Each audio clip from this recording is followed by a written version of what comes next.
completamente diferente de lo que era para nosotros. Totalmente. Para ellos viene el apocalipsis, y tienen razón. Ekaizer, voy a continuar contigo porque tenemos una última hora, ¿no?, que estás publicando a esta hora, que implica al fiscal general del Estado, Álvaro García Ortiz, y también al juez Hurtado. ¿Qué nos puedes contar? Sí, acabamos de publicar en el periódico la información, es una información propia. El juez Hurtado, tan denostado por un sector, por sus posturas conservadoras, va a rechazar por tercera vez, suspender cautelarmente, inmediatamente, al fiscal general del Estado, el señor Álvaro García Ortiz, por el famoso tema del correo de González Amador. Se lo han pedido varias acusaciones populares, el juez ya ha dicho en 2 ocasiones que no, y ahora ha dado traslado a las partes para que resuelvan, y va a decir que no procede al Tribunal Supremo suspender cautelarmente al fiscal general del Estado. Aroca, ¿esto de alguna forma daría oxígeno al gobierno, que lleva defendiendo todo este tiempo que no había, no había caso? Yo creo que lo que daría oxígeno al gobierno es un buen derecho y un proceder judicial mejor, como escribe hoy en las páginas del País el magistrado emérito del Tribunal Supremo, don Perfecto Andrés Ibáñez. Eso sería lo correcto, porque esto, toda la instrucción de este caso me parece un auténtico disparate y un sinsentido. Bueno, tiene sentido, el sentido es atacar al presidente del gobierno y no precisamente al fiscal general del Estado. Pero lo que hace actualmente el juez Hurtado es aplicar estrictamente lo que dice la ley, porque de la simple y somera lectura del Estatuto Orgánico del Ministerio Fiscal se deriva que no puede haber un juez que suspenda cautelarmente sus funciones al fiscal general de Estado.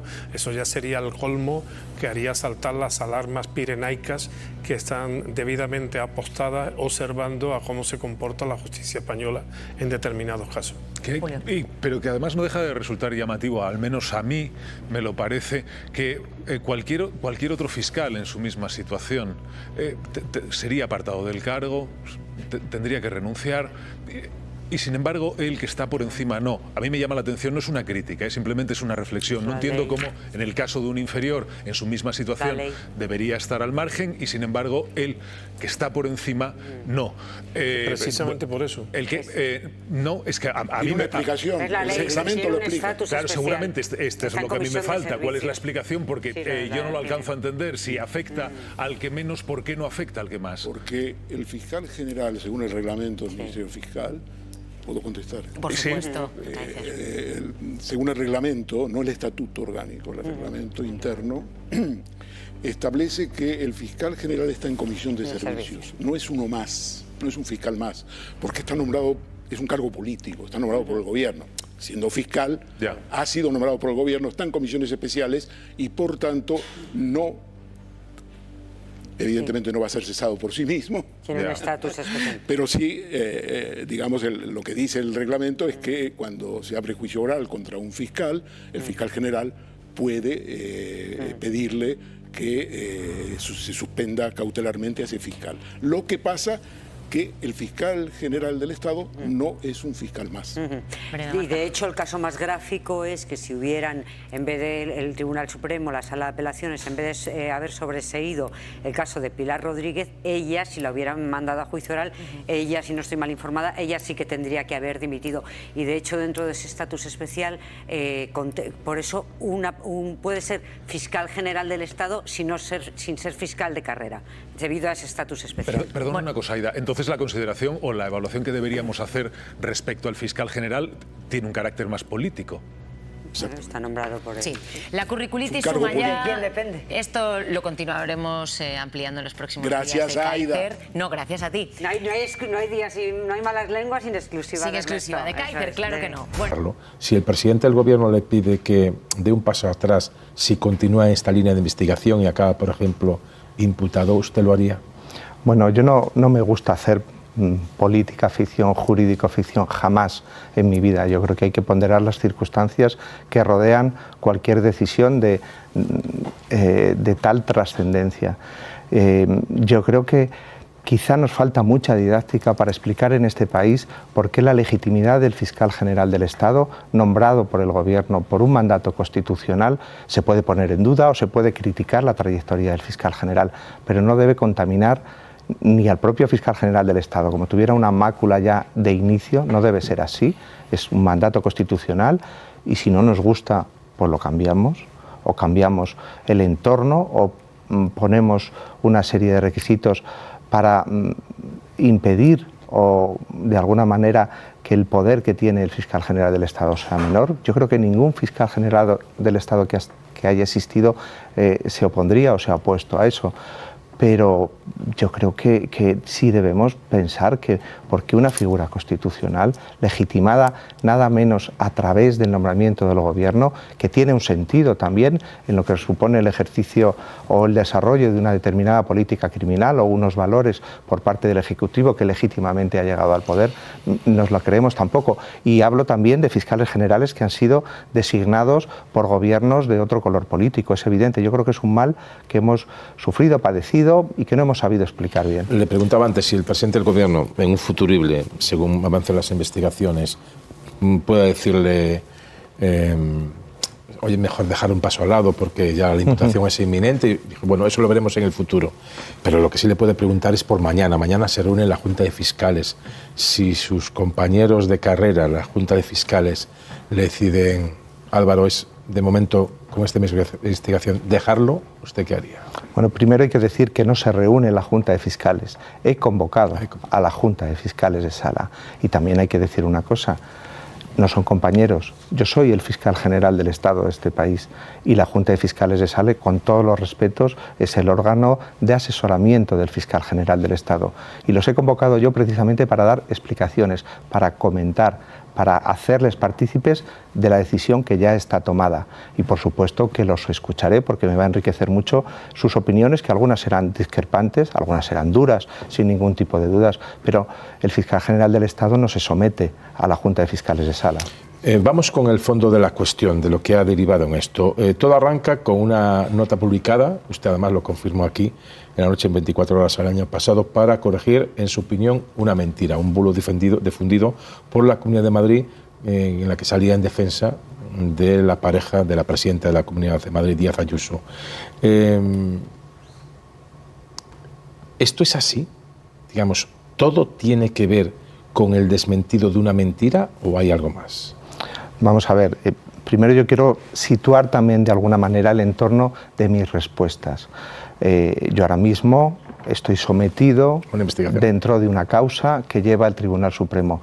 A mí me encantaría poder venir aquí y deshacer el nudo de todos los hechos que han ocurrido, pero yo creo que el respeto inmenso que tengo al difícil trabajo que hacen los magistrados del Tribunal Supremo, entiendo que no es el lugar, un plató de televisión, para que yo manifieste o argumente o contraargumente determinadas cuestiones de naturaleza procesal o sustantiva que me atañen. Puedo dar algunas indicaciones o puedo efectivamente decir, yo asumo que hice o que hicimos una nota de prensa de la que soy el único responsable para desmentir un bulo. Eso es así y eso es cierto. Y era el único propósito de esa nota de prensa, era desmentir un bulo. No tiene sentido hacer una nota de prensa y a la vez filtrar unos correos. No tiene sentido. Si va a haber una nota oficial en la que vas a explicar tú, porque crees que es tu obligación y porque crees que los ciudadanos tienen derecho a una información veraz, hacer una nota de prensa es suficiente. Yo creo que bastante hicimos. ¿Es habitual que un fiscal saque una nota de prensa para desmentir un bulo? Si hubiese visto lo que se ha montado, ¿haría la nota de otra forma o no haría una nota? Bueno, yo creo que volvería a hacer esa nota de prensa. Sería un necio si dijera que si supiera lo que iba a pasar haría la misma nota. Sería un necio porque es cierto que la repercusión ha sido indeseable en función de lo que buscaba al realizar esa nota de prensa. Por lo tanto, yo creo que no la volvería a hacer de la misma manera, pero si estuviera en las mismas circunstancias seguro que lo hubiera repetido, porque yo creo que la nota de prensa era necesaria. Había una información que no era cierta, había una información que involucraba a la Fiscalía, mejor dicho, a dos fiscales concretamente, que comprometía lo que la labor de la Fiscalía era, que además decía posteriormente que el fiscal general del Estado o desde arriba se había impedido realizar una determinada acción, todo eso absolutamente falso, y yo creo que era imprescindible una respuesta institucional desmintiendo todo eso, sobre todo cuando pertenece a tu ámbito y conoces lo que ha pasado perfectamente.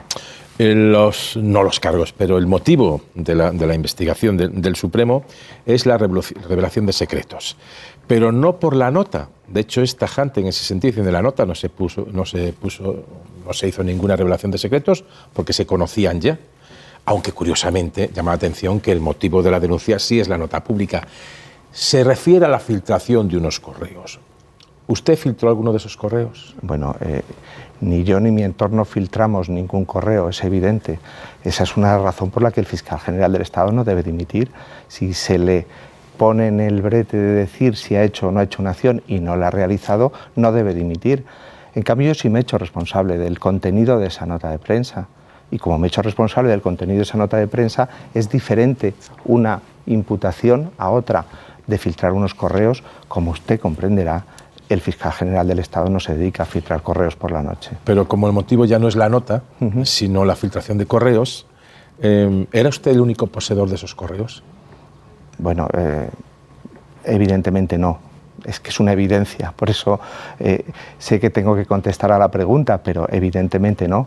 Esos correos se poseen por el entorno del investigado en ese caso, de la persona y de su abogado, evidentemente, desde el inicio de la causa, ese ámbito, y yo no sé qué pueden haber hecho o no con esos correos, ni quiero insinuar que lo hayan hecho eso, pero es evidente que ellos conocen el contenido de los correos, que algún medio de comunicación también conoce el contenido de esos correos, porque revela ese contenido y por eso se contesta. Yo no tengo conocimiento de esos correos hasta que no hay una alarma porque un medio de comunicación está hablando de unos correos que están dando una información que yo no sé si es verdadera o falsa hasta que pido los correos y me llegan los correos. Hasta ese momento yo desconozco la existencia de los correos. Pero en ese tránsito, y le contesto directamente a la pregunta, naturalmente en una institución como es la Fiscalía ha habido muchas personas que han podido conocer el contenido de esos correos y después más todavía. O sea que la investigación irá para todos los que tuvieron acceso a ese correo. No solo para usted, sino para el resto de miembros. No lo sé, yo no quiero decir hacia dónde va una investigación, que hay un magistrado instructor que tendrá que determinar hacia dónde va. Lo digo yo, si no es una imputación hacia usted, sino una investigación, tendrá que investigar las 16 o 18 personas que tenían acceso a esos correos, incluso o bastantes más. O bastantes más. Incluso por lo menos en el espectro que yo conozco, pero hay otra parte, hay otra que desconocemos porque ha llegado a un medio de comunicación un correo y yo creo que ese es el nudo del asunto. El nudo del asunto no es la nota de prensa de la Fiscalía, el nudo del asunto es que hay un correo que una parte desvela parcialmente para dar una información falsa. ¿Usted cree que esa parte también, la investigación tendrá que afectar también a la defensa que conocía sus correos, a la defensa de la pareja de Díaz Ayuso? Yo no me pongo en esa tesitura. Yo lo que digo es que el único capacitado para investigar al fiscal general del Estado es el Tribunal Supremo.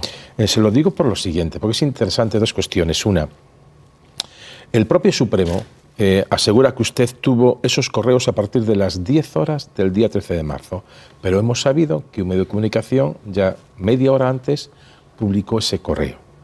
Si usted no tuvo ese correo hasta las 10 de la noche y a las 9:30 ya se sabía en algunos medios, usted tiene una línea de defensa en eso. No es que tenga una línea de defensa, es que la reacción, yo pido esos correos, que no sé si existen o no. Mi primera noticia de esos correos es que hay un medio de comunicación que habla de esos correos.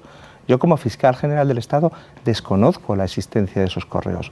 Es decir, el detonante de que yo pida unos correos, y no quiero entrar más al detalle porque creo que va a ser objeto de investigación, es que hay un medio de comunicación que habla de un correo entre un fiscal y un abogado. Investigación, vamos a ver en qué queda, por una filtración.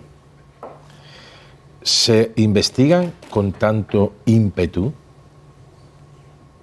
todas las filtraciones? Se lo digo directamente, hace 3 o 4 semanas, creo que no más, se filtró un audio del presidente del gobierno que debía ser secreto.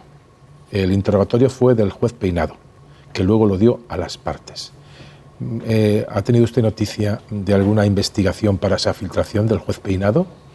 ¿Y qué le parece en todo caso que no se haya hecho ahí y que sí se haya hecho en su caso? Yo le voy a contestar a usted que es periodista y a todos ustedes que son periodistas. Su experiencia, conociendo cómo se filtran, pueden hacer ese juicio de valor perfectamente y seguramente mucho mejor que yo. Si de todas las filtraciones que han recibido ustedes en su carrera profesional se ha abierto una investigación judicial o no. Hemos llegado aquí por otro camino, también hay que decirlo. Y no está mal que se investigue, si me parece muy bien. Para mí las filtraciones son indeseables, son un cáncer que impide que la justicia se desarrolle con normalidad. Pero evidentemente no se investigan todas. Las filtraciones dentro de los procesos judiciales y también dentro de las instituciones son un cáncer. Pero a usted no le sorprende que en su caso sí se investigue y en el caso del juez que investiga a la mujer del presidente del gobierno no se investigue. Yo creo que la palabra no sería sorpresa. Yo creo que parece un trato o parece una cuestión diferente a cómo se han planteado otros, pero ya soy objeto de esa investigación. ¿Y qué puedo decir? Si hay una filtración, a mí me parece bien que se investigue. El contexto en el que nos movemos, y el contexto en el que nos movemos es un grado extraordinario de politización de la justicia, promovido evidentemente por la estrategia sistemática sobre la que hace tiempo que intenta el PP con poco éxito llegar al poder, ¿no? Entonces este clima pesa, está allí y es evidente y no se puede negar. Las sospechas de politización de la justicia son grandes. Es evidente que, como ha expresado el magistrado Andrés Palomo, hay dudas de que realmente se den digamos, las seguridades necesarias para procesar a un ciudadano. Pues lo que dices es que no hay pruebas. Por eso te digo que hay dudas y hay dificultades, pero el hecho de que esté procesado en circunstancias normales, a mi entender, le obliga a dejar el cargo, lo cual, insisto, no nos impide entrar en el debate, que es un debate muy serio en este momento, que es los efectos que tiene sobre la justicia la enorme politización, la enorme judicialización de la política sobre la que está trabajando el Partido Popular y lo ha convertido en su estrategia. Las dos cosas son ciertas, pero se dan a la vez y por tanto es difícil la convivencia entre estas dos necesidades, ¿no? La de dimitir de unos y la de comportarse de otra manera de otros que están haciendo mucho daño, entiendo yo, a la justicia, porque cada vez se expande más la idea de una justicia politizada. Ruth. Pues estoy 100% de acuerdo con lo que dice Ramoneda. De hecho, era justo lo que yo iba a decir. El tema de la politización de la justicia, ¿no? Que esto hay que leerlo dentro de ese contexto de la politización de la justicia, que impacta de manera sustantiva en varios ejes o sobre varios ejes. Porque genera mucha uno de los impactos es que genera mucha desconfianza entre la población y genera división social. Cada uno no sabe ya qué creerse, ¿no? Si lo que dicen unos jueces, lo que dicen otros jueces. Luego las narrativas creo que son importantes, ¿no? Y eso ahonda también en el debilitamiento del Estado de Derecho, que eso es algo que es lo que está en liza ahora mismo, ¿no? Y la pérdida de confianza en las instituciones. Y claro, son como varias, lo decía Cristina también, ¿no? Son varias líneas de análisis, una que tiene que ver con esta politización de la justicia, que es el contexto general, y luego, claro, indudablemente el fiscal general del Estado representa una institución y, por tanto, lo que está en juego es, de nuevo, la pérdida de confianza en las instituciones si el fiscal general del Estado no sale de ese puesto, porque es una suerte de pescadilla que se muerde la cola. Si no sale, se puede generar desconfianza en las resoluciones judiciales, y si sale, pues podemos seguir hablando de politización de la justicia y, por tanto, de autos que son de parte, ¿no? Entonces, esto genera, pues, de nuevo, división social, mayor polarización y ahondar en esa politización de la justicia que, como bien comentaba Ramoneda, pues debilita, digamos, las estructuras fundamentales del Estado de Derecho. Contigo, lo que dice el Gobierno es, el Gobierno está convencido de que al final se demostrará la inocencia. De hecho, tú misma lo indicabas, Cristina, es extraño que en la sala de apelación haya un voto discrepante que cuyo argumento sea nada menos, que no me parece menor, no hay ningún indicio que apunte contra este señor, y entonces aquí de lo que estamos hablando, insisto, esta es la tesis que reivindica el gobierno, estamos hablando de que la Fiscalía lo que hizo, ellos niegan la revelación de secretos, y lo que hizo fue en todo caso desmentir un bulo porque se intentaba hacer pasar una información cuando era justo lo contrario. No era la Fiscalía la que estaba ofreciendo un acuerdo al novio de Isabel Díaz Ayuso, sino que era al revés. Pero que yo sepa, el gobierno no decide quién es culpable e inocente respecto a nadie. Digo que esta es la tesis del gobierno de se le haría un daño irreparable a un señor que nosotros pensamos que es inocente, y de momento es verdad, la presunción de inocencia rige para todo el mundo, también para el fiscal general Ramoneda. No, pero esos son los efectos contaminantes de esta estrategia de judicialización permanente de la política por parte del Partido Popular.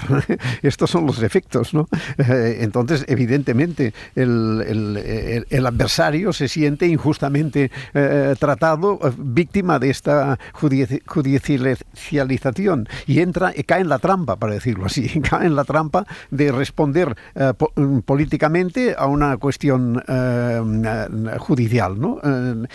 Estamos en una situación muy envenenada en este momento, fruto de esta sistemática, única y repetida estrategia de Feijóo de convertir cualquier actividad política, todo lo que tiene que ver con la política, tiene que ver con cuestiones de criminalidad, de delincuencia, en fin, el sistemático repetición del sanchismo corrupto. Bueno, pues claro, cuando se monta todo sobre esto, pues es evidente que el que se siente acusado reacciona cometiendo errores de libro como este, de negar algo elemental, que es que el fiscal general tendría que dimitir. Pero es efecto de esta dinámica, que es una dinámica muy perversa y que además nos conduce a situaciones como estas, porque sin esta dinámica muy probablemente este procedimiento no hubiese tenido lugar. Y esto es muy sintomático, es el clima en el que se está instalando la política española en este momento. Sí, durante mucho tiempo, cuando hacíamos análisis desde la ciencia política de los poderes del Estado, hablábamos de esos tres poderes y normalmente hablábamos de que la acción política solo recaía en dos, pero es verdad que el Poder Judicial también es un actor político, independientemente de que haya una mayor o menor politización de la justicia, pero es un actor político y opera de manera independiente, pero es un actor político que incide también en el propio sistema. Y esto es lo que estamos viendo. Si además de ser un actor político, que esto se ha tardado mucho tiempo en verbalizar en voz alta, porque parecía que era como ingerir, ¿no? O inferir que eran una voz de parte, pero eso no necesariamente es coincidente. Si esto se une a un contexto de esa politización del Poder Judicial en consonancia con la polarización de toda la sociedad, en la cual pues eso, cada uno se enroca, digamos, en sus posiciones, pues el resultado es el que tenemos.